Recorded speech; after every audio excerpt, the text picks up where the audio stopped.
So I didn't realize it, but work was really driving the rhythm of my life. And I was becoming whatever I was becoming and identifying with that work. So when I came to the UK and I chose my wife and that course of action, there was a quick switch in my mind. Hello everyone, welcome to Turn Off, Turn On Ventures. My name is Jia-Hong and I am the peddling investor. Today I have with me a very special friend, someone who kicked off my angel investing journey. This is Ayim from Angel Investing School. And yeah, Andy, maybe you could give everyone a quick introduction. Well, it's a pleasure to be here. I'm happy to be here. I always like to introduce myself first by saying that I'm a father, a lucky father of a 5-year-old and a husband. I live out of the UK in Essex, but I grew up in London. And I've gone on this journey in life of really just discovering more about myself, and in doing so I can be in more service to others. And from a young age I was always very aware of the privilege I inherited by being born in the UK, having access to such a network, to education, to opportunities, and I've just always had it in me to always try and democratize access for others with potential to be able to do the same. So today I express myself through things such as the Angel Investing School to democratize access to the technology sector and investing. But my whole life, when I look back and connect the dots, I think it's always been full of me trying to provide access for others to have these opportunities too. Mm-hmm. I think your prioritization of access, it's a very clear message coming from you, but I think how it rubs off on others who learn from you and are guided by you, which I know you also mentor quite a few people, is that we think in a process of how do we bring access in a fair way, in a not in such a formalized way almost, and in a principled way, right?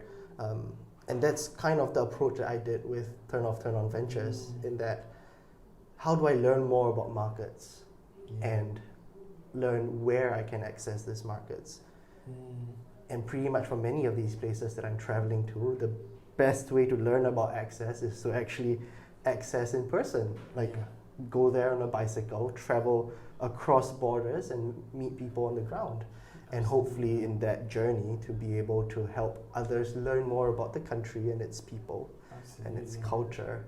And maybe, if there's interest, to access the same way that I did. So thank you for the inspiration. I would like to riff off what you just said, if that's okay. Yeah, of course. Okay, I'm already taking it left field, your whole interview. So I think, when I think about access, I think of it like a stack. And I think on the personal level, it's around unlocking potential, unlocking human potential.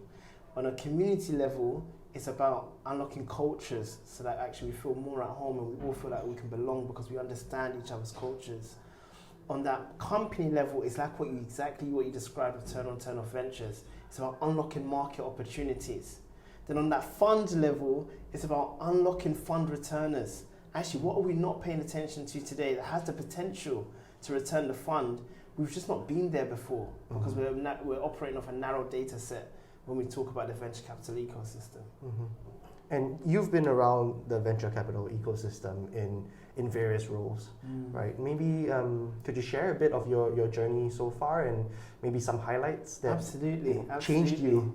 So I graduated from Brunel University around 13 years ago now, showing my age.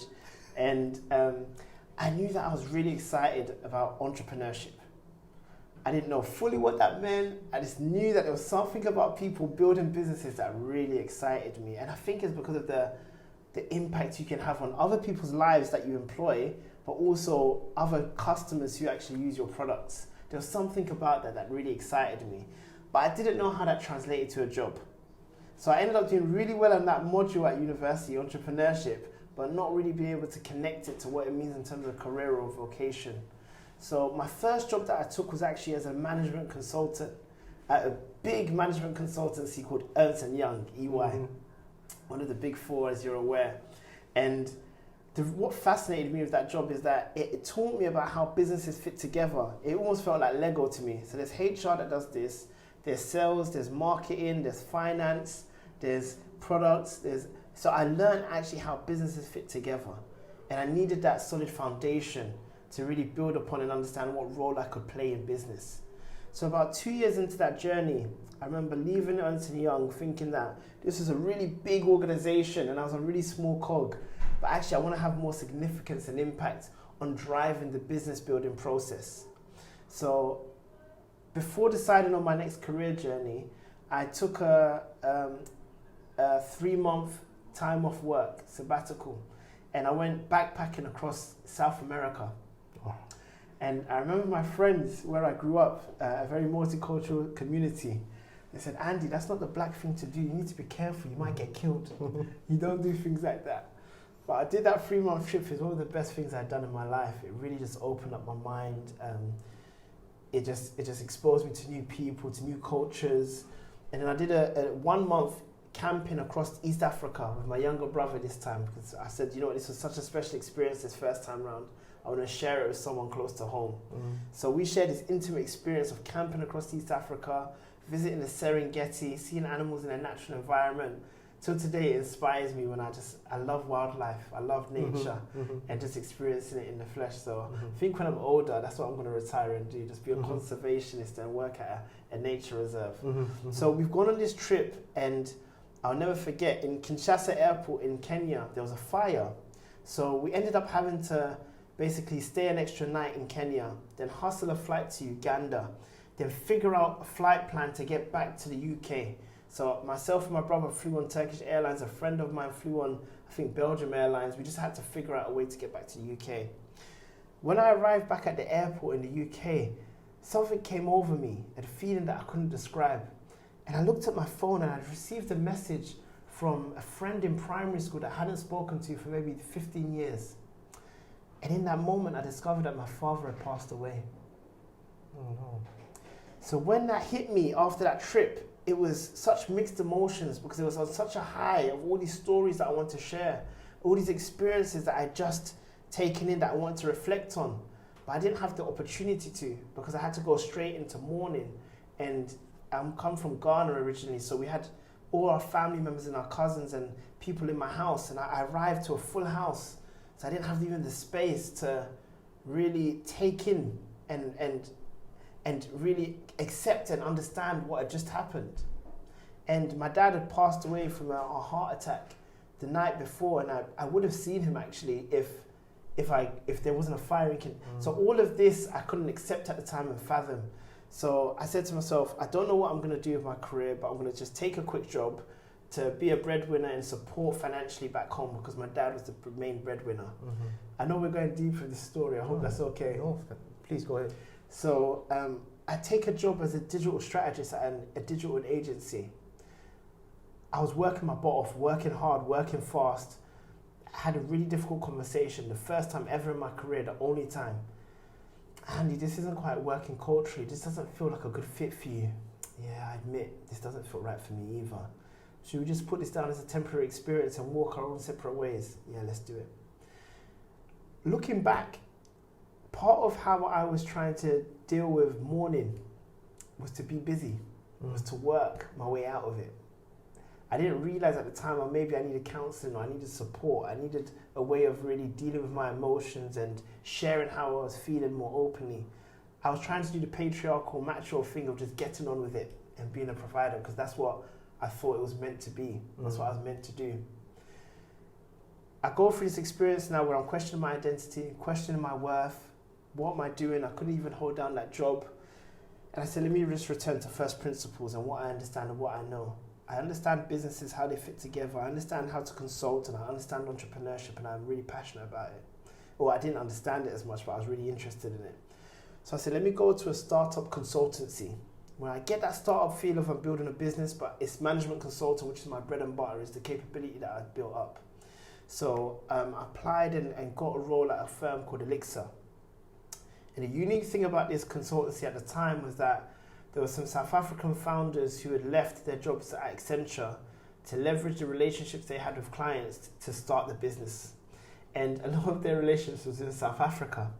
So I ended up joining this firm and moving to South Africa. And that was just an amazing experience for me, because in moments like that, I realized that there's children that grew up like me who had high potential but low access to opportunity. And relativity is so important. And through traveling, doing the backpacking and then work in South Africa, the penny dropped for me that no, there's so many people in this world that needs access to opportunity, that have high potential but in low access areas. And that's the seed, I think, that started getting sown in me around what can I do about this problem. So a very unique opportunity happened at that consultancy where I got to fly to San Francisco to build their strategic outpost out in Silicon Valley and San Francisco. So that work had me networking and learning from what I know now as world-renowned VCs, Sequoia Capital, Greylock Venture Partners, Lightspeed Ventures, and Andreessen Horowitz. And it was like a fast-track MBA. I started learning about venture capital, about transaction economics, about supporting founders, about the culture of the ecosystem and paying it forward. Silicon Valley is a very special place. If anyone's been there, like, it's very different, that ecosystem. You can see why so much entrepreneurship has spurred out of that space. And from going there, I just caught the startup bug. You know, you say, like, some people use that phrase, like, you catch the bug. I caught the bug. Like, the philosophy, I adhered to it. It felt akin to a life I wanted to live. So I had a really big decision in Silicon Valley and San Francisco to make. I had a 10-year visa to the US. So I said I could either build up my career here with this consultancy out in the US and eventually move into venture capital or into a startup out here, especially since there's such a rich pool of startups in the US. If we look at our smartphones, I'll say 80% of the apps are probably from the US. Or do I come back to London and risk pursuing the lady that I believe is the love of my life? And this lady was the person that was my counselor when I was mourning my dad's death. This lady was like a best friend to me growing up. So I decided, of course, to come to London. And that lady's, like, long story short, is now my wife. And I've got a family with her and my child. So hopefully I made the right decision. But at the time, it was a tough decision. Was career or was it life? And, you know, it was the first time in my life where I feel like I'd moved from my career and my employer being the sun of my universe, this gravitational pull that everything revolved around.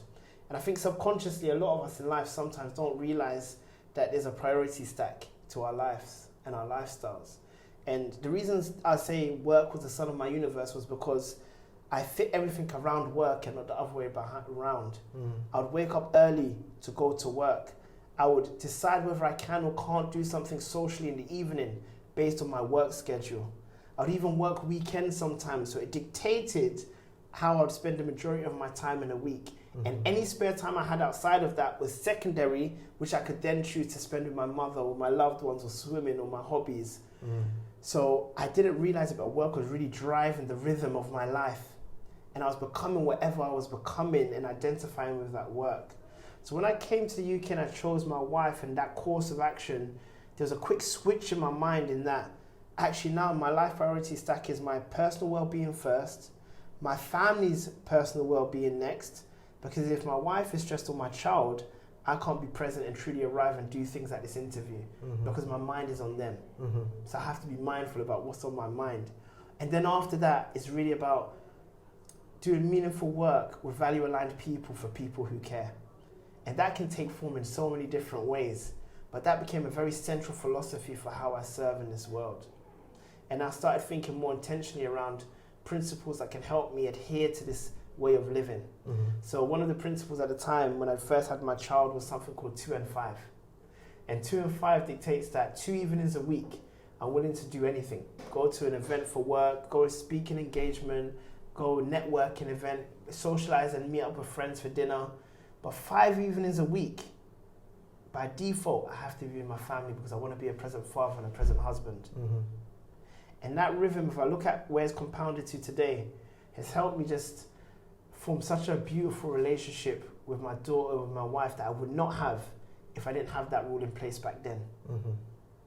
You know, and there's others like direction over speed is another of my principles, to say that, you know, you could be on a train, like we're in London right now, and the tube has many stops, especially the Central Line. But you know, if you're patient, you're always going to arrive at your destination. If you're impatient, you might get off, try and catch a bus, try and walk, and try and catch an Uber, and end up even taking longer to get to the same destination. So direction over speed became a principle for how I governed my life. So when I'm investing in stocks and shares, when I'm investing in property, when I'm putting money into my pension, I'm thinking in 15 to 20 years horizons. It's really difficult, I think, for people these days to think like that because of the short-term nature that's pushed by social media. Yeah. But I think in very long-term horizons. By having a daughter, by default, I have no choice but to think in a very long-term horizon because her growing up is a very long journey. Mm-hmm. So in adopting that philosophy to how I work, it's helping me make the right decisions in the short term around how will it serve the long term. So this is a very long-winded story. Is that okay to continue? No, please go ahead. Yeah. Please go ahead. Yeah. Okay, I don't know sometimes if you're fascinated or if you have follow-up questions or if you just want me to continue. No, please continue because I think there's so much to learn from a personal journey because in many phases of your life, there are many others who would find the same alignment, the same darkness, the same sources of direction and hope. And they could benefit a lot from listening. So please go ahead and share. There's two things I want to touch on as well. Like, I have something that I call my digital tracker, which is my journal. And I've been doing it for maybe 7 years now. And it helps me look back and connect the dots to understand like what I want to optimize and do more of and the things that drain my energy that I want to reduce and do less of. And one thing looking back now, it's easy for me to see is that, and I can see this trait in you, is that we love feeding our curiosity. When we're curious about something, we have to scratch that itch. We have to look a little bit into it. We're a bit geeky in that way. We're like detectives. But through feeding our curiosity, I believe that we share the experience that has led to our biggest leaps in learning. Like we end up growing so much from something that was just initially just us feeding our curiosity. And I can look back at when I went backpacking, it was the same spirit of curiosity to when I went to San Francisco, to when I came back to pursue my wife. And the second thing that I want to say that's connected to that is you mentioned when you're speaking about like your sense of belief. And I look back and I think taking that risk of coming back to London to be with my wife, I was only willing to take that risk and have such conviction because I had such a deep sense of belief in that I was doing the right thing even if it didn't work out, you know?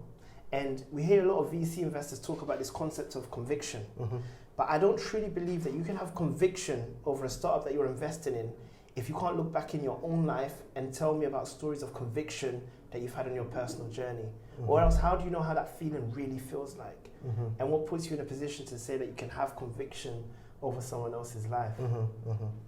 And just to add on to that topic of having conviction in a founder, I think as well, like firstly, we as investors need to have gone through that process and taking a leap of faith because of a very deeply grounded conviction that's hard to explain.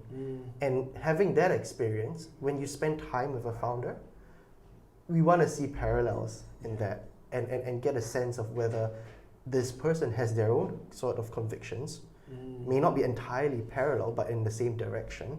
Absolutely. And then when you have that commonality, it's a lot easier to be on their side in the long run. Yeah. Absolutely. I wanted to ask as well, like it's a long journey for you, and there's really high highs and low lows in the past years. In the recent times, I know that Angel Investing School has been going through some transformation. It's headed in not a different direction, but I would say a different vector, right? And the experience of Angel Investing School is going to change, I believe. In making these decisions for Angel Investing School, where would you say was the toughest decision that you had to make in this process? I think the toughest decision I had to make, and in hindsight, people might laugh when they hear this, but when I came back from San Francisco to London, and funny enough, it connects with this answer, I pursued a career in product management. So I'd work inside of startups or scale-ups or enterprise companies and essentially work hand in hand with developers and designers to create applications such as a mobile or a web app and the strategy behind why we're doing that. So I built my career in product management, and I got to a stage of being head of product within a startup. So I'd become a role model within my industry as one of few black product managers who were head of product. So I descended one mountain, and I had a decision to make. Do I descend that mountain and ascend this new mountain on building the Angel Investing School, which started off as a hobby and a way of me giving back and scaling my impact in supporting people who want to learn about investing small tickets into startups? Or do I carry on my career as a product manager and just have this thing on the side, just sustaining itself, running 2 courses a year every April and September? Mm-hmm. Both were viable paths, and both had justifications of why both made a lot of sense. But there's a New York Times columnist called David Brooks, and he wrote a book called Second Mountain. And he talks about this concept of ascending your first mountain when you're thinking about yourself early on in your career. Like, I want to get a promotion, I want to get paid more, I want this thing next on my career ladder, I want to travel, I want to meet a wife or a spouse, I want this and I want that. And then you go through a pivotal experience where you enter like the wilderness and you descend that mountain. And then you ascend a second mountain, which is often foggy and you can't see where the peak is. But that second mountain is more about servitude, more in being service to others, more in thinking about actually like I am because of us, because of we. You know, this philosophy of Ubuntu in Zulu and South African philosophy is more about actually like the more I give and the more generous I am, the more that comes back. And I feel like the Angel Investing School, as one expression of myself, is a vehicle for me to be more generous, to give back more in a meaningful way. And a lot of people that think they're coming to learn about just the process of angel investing end up learning a lot more about investing in themselves, their identity, and how they can use their expertise and who they are in different ways. Mm-hmm. So we do speak about the process of angel investing, of course, that's the core of the curriculum. But a lot of the times I have much deeper and richer conversations around, okay, so who are you becoming and how can I help you on that life journey? Whether you're becoming a content creator, a VC investor, you know, you want to start creating a business similar to mine, but in your vertical. Like, I can help on all those things, really. We just need a way of having a relationship over a long tenure of time, rather than just being transactional. And that's part of the root of why we're moving the business model from just the April and September cohorts, which I used to manage whilst in a job, to a more relationship-driven model that allows me to have a relationship over a number of years with the customers that I'm serving, and allows them as a community to grow together over a number of years and support each other. So I like this concept of investing in yourself before investing in others. That's a big inspiration for the direction that I see many of the other students in the cohort are doing. And if I may say so myself, many of us go in thinking about how to write tickets and investing in other companies and, you know, making a return. But we emerge from the program thinking about, oh, actually, this experience was quite a good investment in myself, because we were made to think about how we are as investors first, what kind of roles we play for the founders, how we serve them, and perhaps we can improve more of ourselves. Absolutely.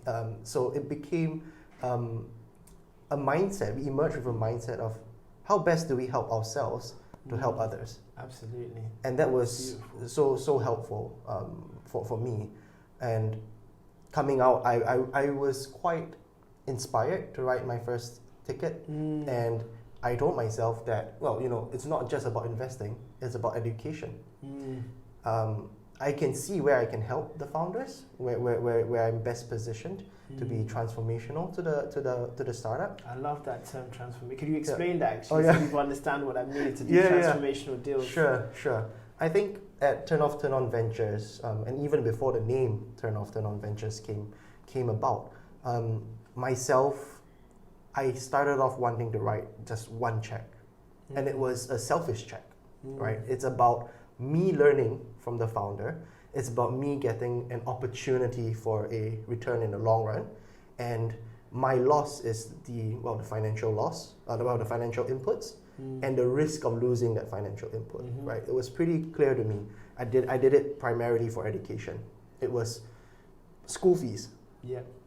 But as I continued speaking to more founders and evaluated more companies, I realized that the power of one is very limited. And often I knew someone else who could help the founder solve their immediate problem, right? Or I knew someone else who could be that stepping stone, but maybe in 3 years' time, maybe in 5 years' time. I just imagine them having a relationship. And if that's possible in my mind, why not introduce them as having an investor-founder relationship? And if that can transform their startup in the long run, right, that's a great outcome to myself as an investor. So I started thinking about how do I prioritize transformation, not about what is the day-to-day problems they're facing now, but who can I bring to them that would pave certain outcomes for them easily and have shortcuts, not in a bad way, but in a very value-adding way. And these would be transformational investors that I can bring to the table. So what went on afterwards was that I partnered up with a few co-investors. We would look for deals, look for companies whereby our businesses, our networks, can give them mid to long-term benefits through contacts, through pilot projects, through access to certain markets. And let's one really good example is that we invested in a company that they build a Google Map type of product to help people with disabilities navigate more efficiently. So they know exactly which hotel, mall has disabled parking, and ramps with access, and a mapping of the disabled toilets across the building. And it's a smart way and obvious way to improve business in the mall, in the hotel, but also give people with disabilities access to the movie theaters, access to sports events, access to hotels without going through all the mistakes, going to the wrong place, entering from the wrong entrance. Now, one of the investors that we brought on has a great network in the hotel industry. So when you have access to the hotel industry, I think it's a great competitive advantage for this startup. Now, the startup's focus is in sport, but we told them it's fine. Focus on your beachhead market. That's fine. We play the long game. You have us on board. When the time is right, let's focus on this new customer segment. You do what you do. We're not going to bother you.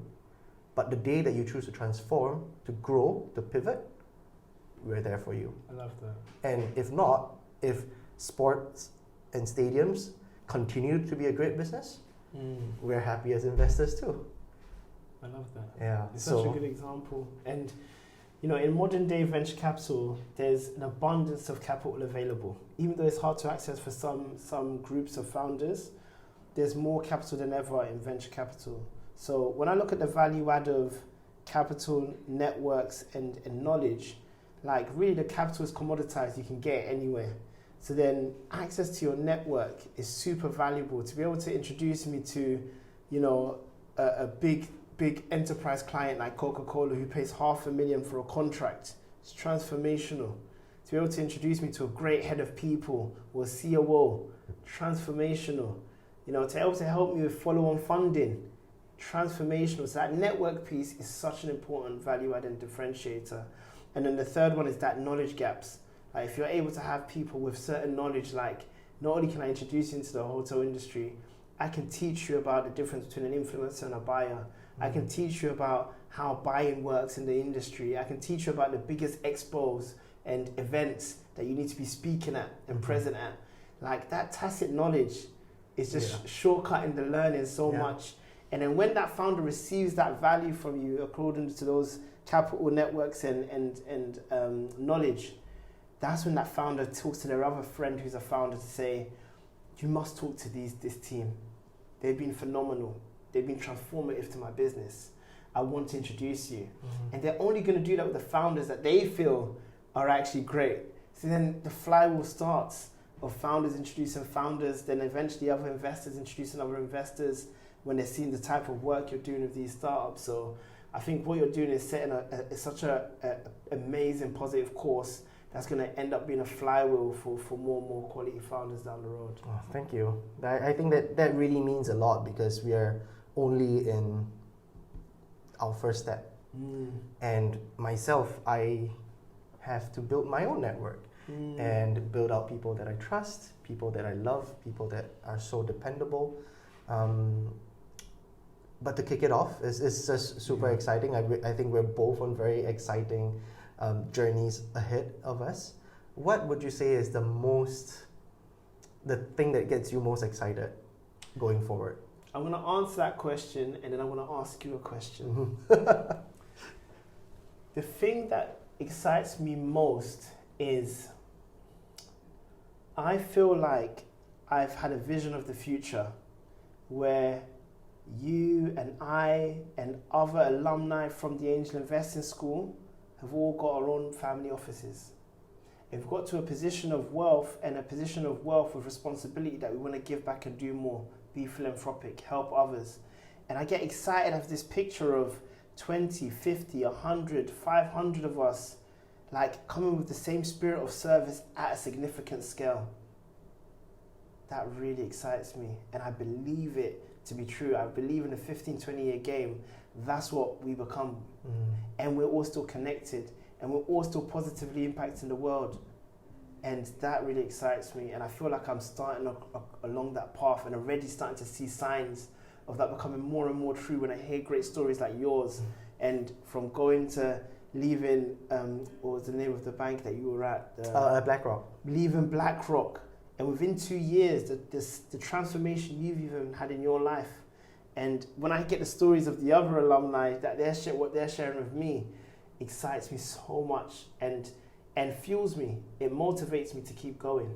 So that's what really excites me. And when I think about my daughter and children that are growing up now, I feel like ultimately we're making a difference to their future.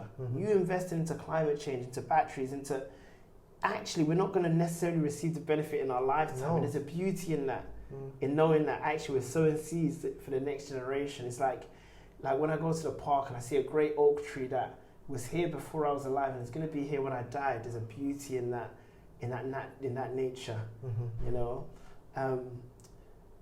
The question I wanted to ask you, even though I want to know what excites you about the future, is what do you fear most about succeeding with what you're doing?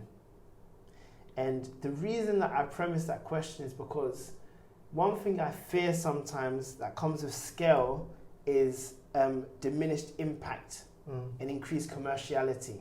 So if you succeed in 10 years and 15 years, like, are you still going to be able to have feet on the ground and have that bespoke approach of holding the hands of founders, having transformative value? Or do you change because you scaled? And that's what I fear for you. But what do you fear about succeeding? What I fear about succeeding? I fear that with every success, my direction might waver. I fear that because I think people tend to have resets when they hit certain checkpoints. And it's good to reflect and see what's next. But principally, what I'm trying to do is to give the best support I can to the most important ideas out there. The moment I stop doing that and start to think, oh, well, now I need to 5x, 10x by a certain time frame because I've done that already, I need to maintain my performance.